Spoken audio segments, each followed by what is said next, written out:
आंदोलनाचा आघाडी आहे.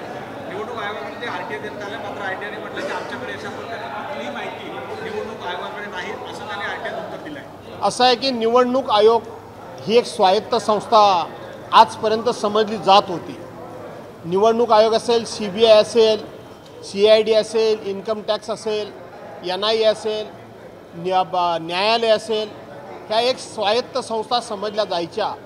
परंतु आता ह्या स्वायत्त संस्था फक्त नावापुरत्या राहिलेल्या आहेत. या स्वायत्त संस्था, या संस्थेचं स्वायत्तता अस्तित्वात राहिलेली नाही. त्यामुळं निवडणूक आयोग काय म्हणतं यापेक्षा पुरा देश काय म्हणतो, पुरं राज्य काय म्हणतं, निवडून आलेले सदस्यसुद्धा आणि पराभूत झालेले सदस्यसुद्धा, सत्ताधारी पक्षाचे लोकसुद्धा हे आता स्पष्टपणे बोलायला लागलेत की निवडणूक आयोगाचा कारभार हा पारदर्शी राहिलेला नाही. त्यामुळं निवडणूक आयोग काय म्हणतो यापेक्षा लोकशाहीमध्ये जनता काय म्हणते, लोक काय म्हणतात याला महत्त्व आहे. आणि म्हणून निवडणूक आयोगावरचा जनतेचा विश्वास उडालेला आहे. ही जनतेची प्रतिक्रिया आहे.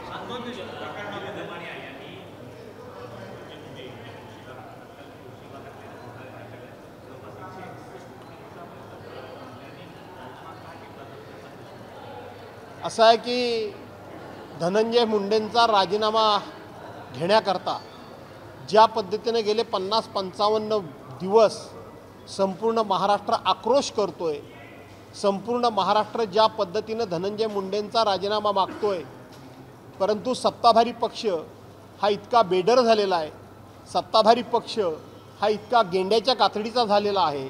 नेहमी सत्ताधारी पक्ष छोट्या छोट्या गोष्टींवर विरोधकांचे राजीनामे मागणारा सत्ताधारी पक्ष आज सत्तेवर जेव्हा जातो त्यावेळेला हा सत्ताधारी पक्ष हा एक वॉशिंग मशीन झालेला आहे.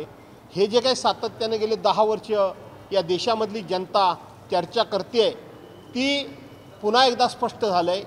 ज्या मंत्र्यांच्यावर महिलांच्या बलात्काराचे आरोप होते, ज्या मंत्र्यांवर भ्रष्टाचाराचे आरोप होते, ज्या मंत्र्यांच्या CBI EDIच्या चौकशा सुरू होत्या, ज्या मंत्र्यांची इन्कम टॅक्सच्या सुरू होत्या, ज्यांच्यावर वेगवेगळे घोटाळे झाले होते, त्या सगळ्यांना क्लीन चिट दिली गेली.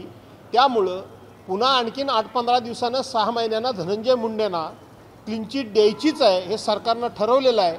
त्यामुळं क्लीन चिट देण्याच्या ऐवजी राजीनामाच घ्यायचा नाही हे सरकारने ठरवलेलं आहे. संतोष देशमुख हत्या प्रकरणामध्ये आता एक नवीन गोष्ट पाहायला मिळत आहे की धनंजय मुंडे यांची जी चौकशी आहे ती वेगळ्या याच्यासाठी आहे. नियोजन विभागामध्ये आपल्याला झाली या प्रकरणाची चौकशी अजित पवारने लावली आहे. संतोष देशमुखांचा असं आहे की ज्या वेळेला संतोष देशमुखांची हत्या झाल्यानंतर राज्याचे मुख्यमंत्री आणि राज्याचे गृहमंत्री देवेंद्र फडणवीस यांनी नागपूरमध्ये संतोष देशमुखांच्या हत्येला आम्ही न्याय देऊ, संतोष देशमुखांची ज्यांनी हत्या केली त्यांना आम्ही सोडणार नाही, त्यांना आम्ही फासावर लटकवू, त्यांना आम्ही जास्तीत जास्त कठोर शिक्षा देऊ अशी घोषणा केली. आणि त्याच वेळेला इतक्या वर्षाच्या अनुभवामध्ये पहिल्यांदा मी ऐकलं की देवेंद्र फडणवीस असे म्हणाले की या प्रकरणाची म्हणजे संतोष देशमुख हत्या प्रकरणाची चौकशी आम्ही SIT मार्फत करू आणि दुसऱ्या बाजूला निवृत्त न्यायाधीशाच्या मार्फत पण करू. त्याच वेळेला या चौकशीला दोन बाजूला 2 फाटे फुटून दोघांनीही केलेली चौकशी ही पूर्णपणे संशयाच्या भोवऱ्यात अडकवण्याची व्यूहरचना त्याच वेळेला केली गेली होती. हे मी ज्या वेळेला सभागृहात बसलो होतो त्याच वेळेला माझ्या बाजूच्या सदस्यांना मी सांगितलं की संतोष देशमुखांना न्याय मिळणार नाही. आताच आपण मला प्रश्न विचारलात की काही लोक टायगर ऑपरेशन करतायत. टायगर ऑपरेशन हे गेले महिना 1.5 महिना मी ऐकतोय. टायगर ऑपरेशन म्हणजे काय? तर टायगर ऑपरेशन म्हणजे उद्धव बाळासाहेब ठाकरे यांचा पक्ष फोडणं म्हणजे टायगर ऑपरेशन. अशा पद्धतीच्या घोषणा सत्ताधारी पक्षाचे लोक करत आहेत. मला त्यांना एक गोष्ट सांगायची आहे, या महाराष्ट्रामध्ये अनैतिकतेने का होईना, EVMचा आधार घेऊन का होईना, खोटे मतदार वाढवून का होईना, झालेल्या मतदानापेक्षा वाढीव मतदान झालं कसं का होईना, पण तुम्ही सत्तेवर आलात. आणि सत्तेवर आलात ते तुम्ही जनतेला या ठिकाणी दिलेली आश्वासनं पूर्ण करण्याकरता आलात, महाराष्ट्राचा विकास करण्याकरता आलात, महाराष्ट्राला त्या ठिकाणी प्रगतीपथावर नेण्याकरता तुम्ही आलात. परंतु त्या संदर्भामध्ये तुम्ही काही बोलायला तयार नाही. तर ऑपरेशन टायगर हे ऑपरेशन टायगर म्हणत असताना मला फार आनंद होतो. मला खूप हसायला येतं एवढंच तोडून मोडून दाखवू नका. आनंद होतो एवढंच तोडून मोडून दाखवू नका. तर आनंद एवढ्याकरता होतो की आज उद्धव बाळासाहेब ठाकरेंची संपूर्ण पार्टी पक्ष तोडून त्यांचे सगळे आमदार खासदार जवळजवळ घेऊन आजसुद्धा ऑपरेशन टायगर म्हणून उद्धव बाळासाहेब ठाकरेंचा उल्लेख सत्ताधारी पक्षाला करावा लागतो. ऑपरेशन टायगर म्हणून उद्धव बाळासाहेब ठाकरेंच्या आमदार खासदारांना फोडत असताना त्यांना टायगर म्हणून उल्लेख करावा लागतो. आणि म्हणून मला आनंद वाटतो की आजही महाराष्ट्रामध्ये टायगर म्हणून उद्धव बाळासाहेब ठाकरेच आहेत आणि टायगर म्हणून त्यांचीच पार्टी आहे. याबद्दल मला आनंद वाटतो.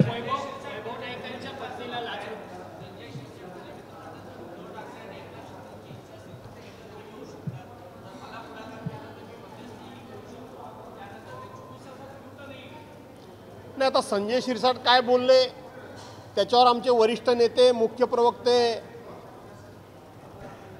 संजयजी राऊत काय बोलले ह्या दोघांचं स्टेटमेंट मी ऐकलं. परंतु अशा धोरणात्मक निर्णयामध्ये बोलण्याचा अधिकार हा आमच्या पक्षामध्ये संजयजी राऊत यांनाच आहे. त्यामुळे त्यावर मी काय भाष्य करू इच्छित नाही.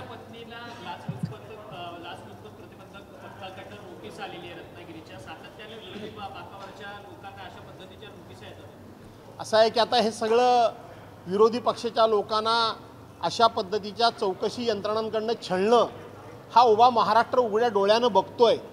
एका बाजूला सत्ताधारी पक्षाचा भ्रष्टाचार, पण तो भ्रष्टाचार मात्र या चौकशी यंत्रणांना दिसत नाही आणि विरोधी पक्षाला छळण्याचं काम सुरू आहे. शेवटी आजचे जे जात्यात आहेत ते उद्या सुपात येणार आहेत आणि उद्या आजचे सुपातले उद्या जात्यात येणार आहेत. एवढं प्रत्येकानं लक्षात ठेवावं. माझे मित्र सूरज चव्हाण हे माझ्या तालुक्यातले आहेत. त्यांना कारणाशिवाय कोरोना कालावधीमधल्या खिचडी प्रकरणामध्ये गोवलं होतं. आज त्यांना राजीनामा मिळाला आहे. मला त्याचा आनंद आहे. त्यांचा जामीन झालेला आहे. त्यांना जामीन मिळालेला आहे. त्यांचा जामीन झालेला आहे. त्यांचं मला आनंद आहे. मी त्यांचं अभिनंदन करतो. एक मर्द आज अशा विरोधात लढला. असे अनेक मर्द अन्यायाच्या विरोधात लढतील. भगवान के घर में देर है लेकिन अंधेर नहीं हे आजच्या त्यांच्या जामिनानं सिद्ध झालं.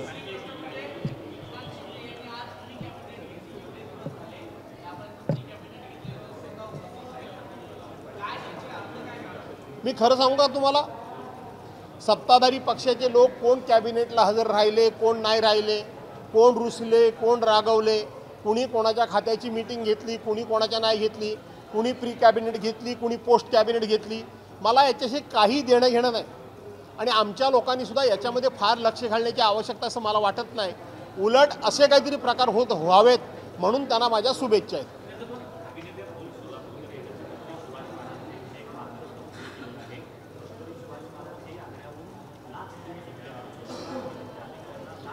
हे अभिनेते सोलापूरकर कुठले आहेत?